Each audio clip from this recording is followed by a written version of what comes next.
Hai hai hai, halo, assalamualaikum warahmatullahi wabarakatuh.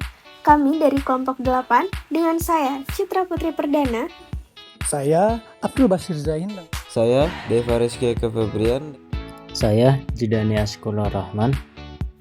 Saya Rizky Maulana Muhammad. Dan saya Hairul Bazar Akan menjelaskan terkait Human Capital Adaptability, strategi dalam menghadapi era disrupsi sosial dan ekonomi dalam lingkup keluarga.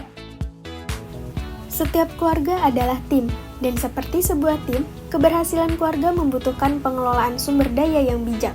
Waktu, energi, dan keuangan adalah kunci utama. Dalam manajemen sumber daya keluarga, kami percaya pada keseimbangan, membagi waktu untuk pekerjaan, mendampingi anak-anak, dan menikmati momen bersama. Ini adalah tentang membuat prioritas dan menciptakan harmoni. Human Capital Adaptability, atau yang disebut adaptabilitas sumber daya manusia, merupakan hal yang sangat fundamental dan krusial dalam tercapainya keberhasilan suatu tujuan individu, kelompok, maupun organisasi. Berikut merupakan faktor pendorong adaptabilitas dalam lingkup keluarga. Yang pertama, komunikasi yang terbuka. Anggota keluarga yang saling terbuka dan mau mendengarkan satu sama lain dapat meningkatkan kemampuan keluarga untuk beradaptasi.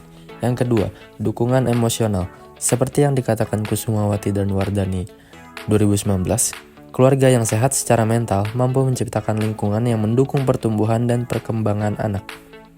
Yang ketiga, pemahaman dan fleksibilitas.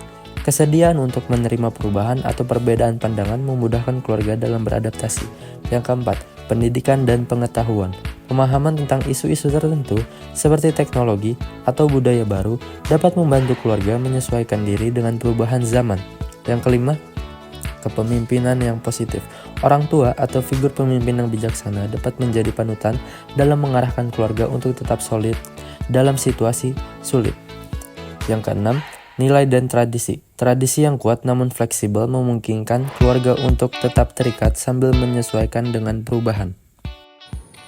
Saat ini kita sedang menghadapi era revolusi industri 4.0 yang dimana merujuk pada tahap revolusi industri dengan ditandai normalisasinya teknologi atau kecerdasan buatan yang disebut AI dan sejenisnya yang mulai diterapkan di kehidupan sehari-hari manusia yang disebut era disrupsi yang merupakan bagian dari globalisasi.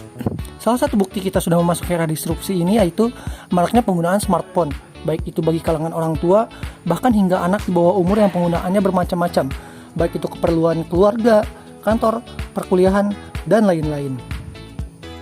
Perkembangan teknologi yang semakin meningkat menjadi perbedaan pendapat pada suatu kalangan, di mana banyak yang menganggap dengan kehadiran teknologi yang semakin canggih ini membuat pekerjaan menjadi lebih mudah. Contohnya, banyak beberapa keluarga yang membuka lapangan pekerjaan melalui kehadiran teknologi ini, seperti jualan online dan sejenisnya. Namun, tidak sedikit pula yang menganggapnya sebagai ancaman, terutama pada sektor ekonomi, di mana banyak masyarakat yang kehilangan lapangan kerja karena tersaingnya oleh bantuan mesin atau robot. Selain itu juga, pada sektor sosial, di mana semakin banyak masyarakat yang lebih memilih berkomunikasi dengan satu sama lain melalui dunia maya.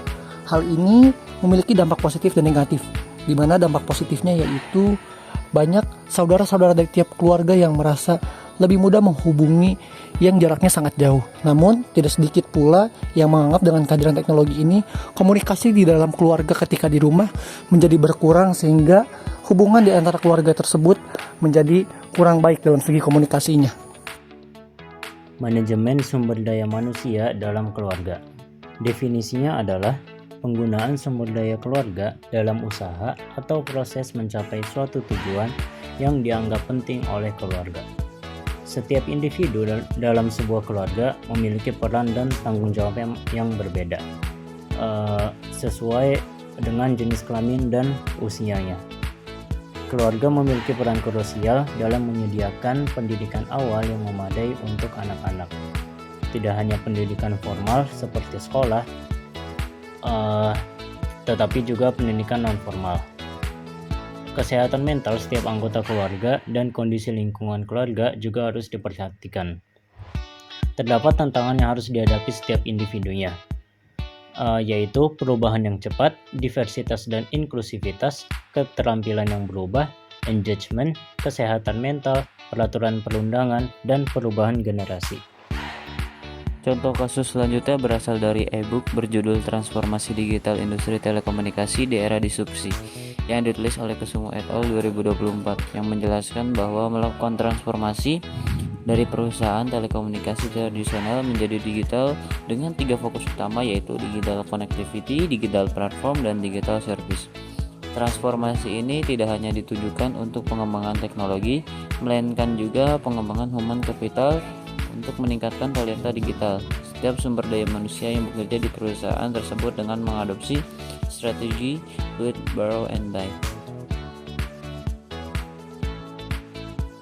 Dalam manajemen sumber daya manusia, kemampuan human capital adaptability sangat penting untuk menghadapi perkembangan era saat ini.